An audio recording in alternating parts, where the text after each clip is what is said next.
So this is the key that Can Am gives. Now if you guys already own Can Am products, then you'll know what this looks like. What it is, it's just a key with a chip.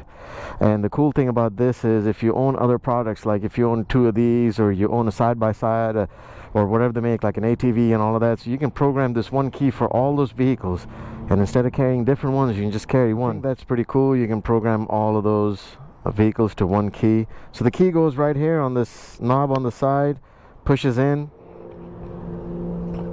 and turn this into on position, foot on the brake, hit this once, the gauges turn on, and electronics turn on, cycle through. Just like in the Spiders, you have a mode button. You click over here to accept the safety card reading part before riding. Here you push the throttle forward and you'll hear a beep.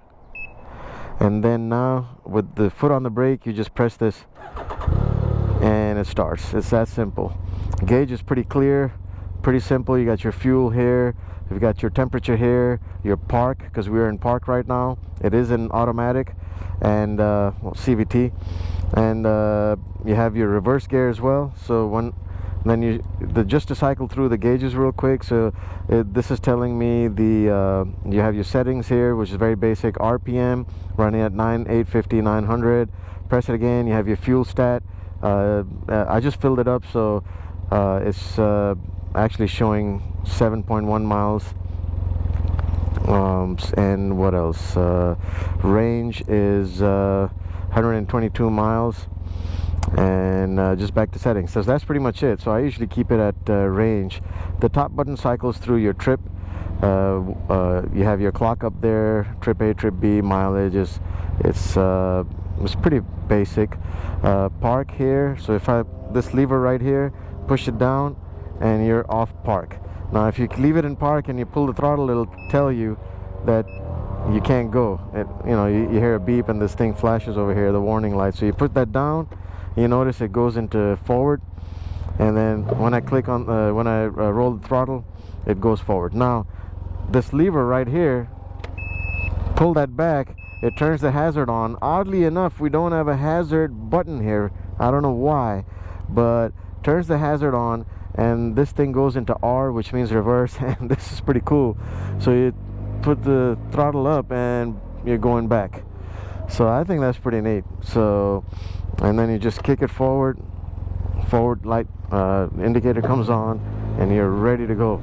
That sound that you hear, I asked the dealer, as soon as you roll the throttle, you hear a click sound, a pretty loud click sound, and I asked him if that was hill control, like hill assist brakes or something releasing it, and I was told that is actually the transmission engaging into gear, and that's when you will hear a click every time. So that usually happens when you're stopped.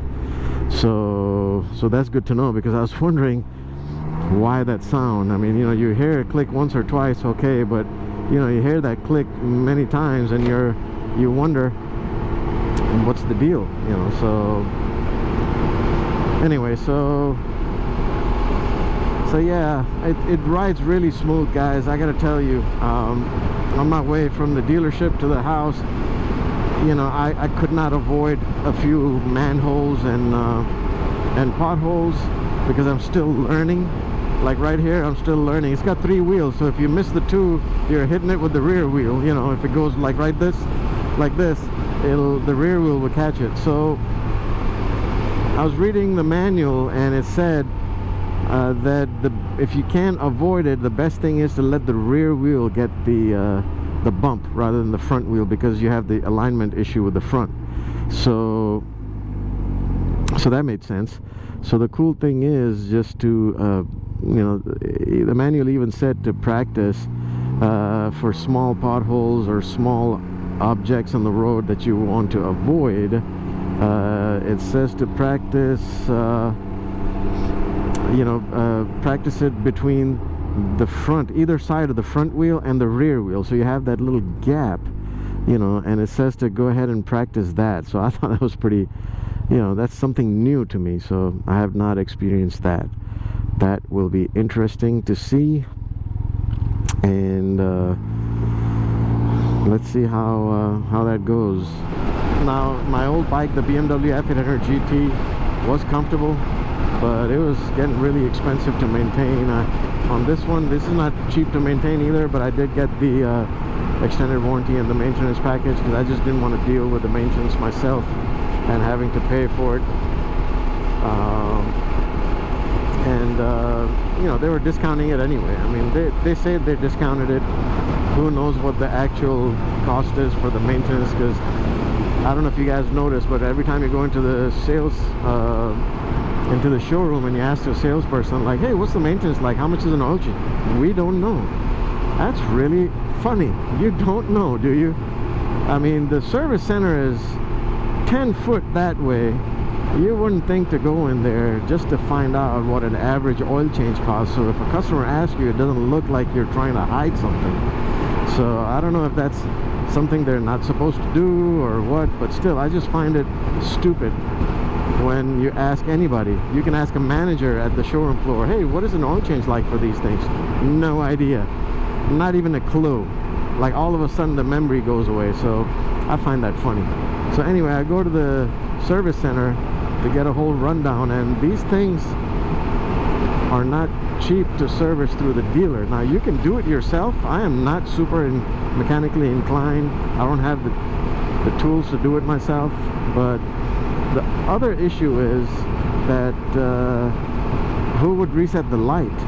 Because apparently for Can Am, now I don't know if this is the truth or a lie, but one of the managers at the you know, Mountain Motorsports mentioned that in order to turn the light off for service, they have to put their initials on there, whoever does it, and they won't do that because they haven't done the work. And I had a very simple question. I was like, does the tool not ask them if they're just turning the light off with doing the work, or they're turning the light off because the customer did the work? I mean, I know the law is that you can that you know, they were not saying that you can't do the oil changes yourself, although they looked like they were implying that, and I think they fell short of saying it. But to their point, they're saying that they you know, it's tough for them to turn the light off, which I think they have to, but then what they'll do is they'll charge an arm and a leg to turn the light off. So I was just like, you know what, I know what the service costs are at the dealership. They're not cheap. You know, they're like $300 to $500 to small service, and then $500 to $700 at the dealership for the big service. So, you know, I mean, that's just the way it is. I mean, these guys make money off of service. In the auto industry, you make money off of parts and service. You know, you're not making money off of the cars itself anymore, or the bikes. So, you know, they had a special going on where they would discount almost half of the maintenance cost, and that price was really low. Plus, it was in the financing, so I really didn't give a crap. I just want to go in there, drop my keys off, and pick up my Ryker when it's done with service. I don't want to have to deal with, hey, you know, you need this, or you also need this, you might need this. You know what? Do it. It's all covered. You know, of course, minus the brakes and the battery and the bulbs and, you know, like the wearable items they call it. It's a brand new bike, so, you know, I got the extended warranty as well. So 5 years. I don't even know if I'm going to keep it for 5 years, but I am covered for 5 years. I don't care. I might keep it for at least 2, and then I think it's transferable, so that's cool. You know, I might just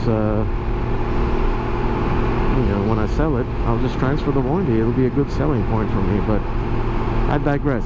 Coming back to this, the ride is awesome. I like it. It's very fast. So if I push down on this, it turns on sport mode. So let me go ahead, and we're at 43 right now.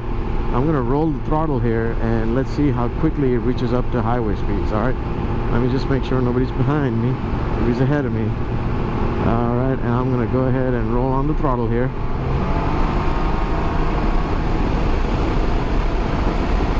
That's highway speeds right there, boys and girls. So roll on the throttle again, power pulls. Whoa, that thing flies. But from what I've seen on TV, the top speed is not that much, and I'm okay with that. I definitely don't want to be doing 130, 40, 50 miles an hour on a three-wheeler like this. You know, as long as I can do above highway speeds just slightly, I am a-okay with that.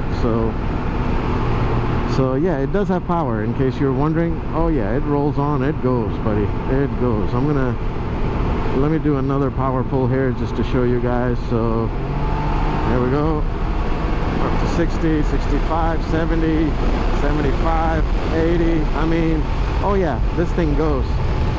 This thing goes. I have noticed that this thing tends to dot around a little bit, so you know, I'm not sure if that's just new tires or it's the grooves on the road and it's catching the front two tires. No idea, but it's nothing that I'm worried about. It's just a reflex. You know, if it goes to the left a little, you adjust your handlebar, and it goes to back to the middle, you know, adjust to right. So yeah, I do think it's very comfy. It's nice and fast when you need it to be. It's got plenty of crossing power, so I like it. I like it. So far so good. I just can't get over this this handlebar position. I just need to get this handlebar position fixed. It's a little to the left here for some reason, so gotta get that fixed ASAP. But thankfully it is not as bad where it's causing a concern right now, because when I'm looking up, not looking down at the gauges, when I'm looking up, I can't tell. So anyways, so that's pretty much going to be the end of it right now. I do appreciate it. Stay tuned. There's going to be a lot more videos to come, and I will be making more ride videos and bringing videos on modding this motorcycle. So thanks a lot for joining me, and until next time, stay safe.